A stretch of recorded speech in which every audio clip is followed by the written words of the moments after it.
Oke teman-teman, melanjutkan pembahasan di video yang sebelumnya mengenai sejarah internet. Tahun 1990-an merupakan titik balik dari sejarah internet. Selain internet kini dibuka untuk umum dengan ditutupnya ARPANET, World Wide Web untuk pertama kalinya juga diperkenalkan tahun 1992. James Berners-Lee yang sudah mengembangkan World Wide Web sejak tahun 1989 membuat informasi kini dengan lebih mudah. Simpelnya dengan adanya www World Wide Web, sekarang kita tinggal mengcopy URL dan langsung menunjukkan pada halaman yang diminta. Selain itu, jangan lupa bahwa dua perusahaan internet terkenal yakni Yahoo dan Google telah lahir di tahun 1990-an. Di tahun 1990-an juga, banyak orang yang mengira bahwa internet telah akan menggantikan teknologi-teknologi yang sebelumnya yang bersifat analog. Para peneliti bahkan berkata bahwa generasi milenial yang lahir pada tahun 1981 hingga 1996 merupakan generasi yang berada di antara sistem analog dan digital. Sedangkan generasi Gen Z yang lahir antara tahun 1997 hingga 2012 merupakan generasi pertama yang lahir di era digital. Data internet sangat mempengaruhi kehidupan dua generasi tersebut. Kini, kebanyakan dari mereka telah akan lebih banyak menghabiskan waktu di dunia maya seperti sosial media dan bertransaksi dibandingkan bersosialisasi langsung secara fisik. Di tahun 2025 sekarang, kita tinggal di era di mana revolusi digital sudah berlangsung selama beberapa dekade. Bahkan, banyak yang lahir sebagai member dari Gen Z, di mana internet dan komputer sudah cukup berkembang.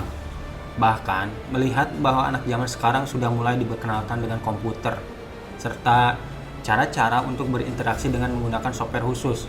Tentu saja, ini sangat berbeda dengan generasi sebelum kita, di mana generasi sebelumnya masih menggunakan sistem analog dan teknologi sebelumnya. Namun, sayangnya, internet seringkali di-take for granted oleh kebanyakan orang. Banyak orang yang kini menjadi lebih santai karena dengan adanya internet membuat beberapa orang menjadi lebih malas untuk memakai sesuatu, karena segala informasi bisa didapatkan secara instan. Hal ini merupakan warning bagi kita semua yang hidup di zaman digital untuk memiliki literasi digital. Literasi digital sendiri adalah kemampuan penggunaan internet untuk memanfaatkan internet dengan baik dan bijaksana. Contoh paling simpelnya, memfilter informasi yang didapatkan dari berbagai sumber, serta tetap membaca berbagai sumber literasi meskipun tetap adanya informasi dari internet. Seperti dalam film Spider-Man, Uncle Ben pernah berkata, She told me that with great power comes great responsibility. internet merupakan alat yang berpengaruh dan dapat menjadi anugerah maupun malah menjadi musibah bagi orang yang menggunakannya. Di dalam sejarah, kita bisa melihat bahwa internet bisa membuat hal yang baik seperti sosial media yang bisa mempertemukan kembali keluarga yang terpisah, membantu menangkap penjahat dengan menyebar CCTV ke sosial media, serta membuat banyak orang mendapatkan keadilan akibat kasus yang viral dan mendapatkan perhatian di sosial media. Namun, di sisi lain, banyak juga orang-orang yang tidak bertanggung jawab dan menggunakan internet demi tujuan yang buruk, seperti membuat hoax dan fitnah, melakukan cyberbullying serta doxing. Menyikapi hal ini, bukan berarti kita harus melarang dan menyalahkan internet, melainkan menggalakkan edukasi dan sosialisasi bagaimana seharusnya penggunaan internet untuk kepentingan bersama. Layaknya pisau yang bisa menjadi alat memasak atau senjata berbahaya, tergantung dari bagaimana kita mendapatkan informasi tentang cara penggunaan dari alat tersebut. Di abad ke-21 ini, hampir tidak mungkin jika kita hidup tanpa internet, mengingat banyak dari aspek kehidupan kita yang sudah dibantu dengan internet dan AI.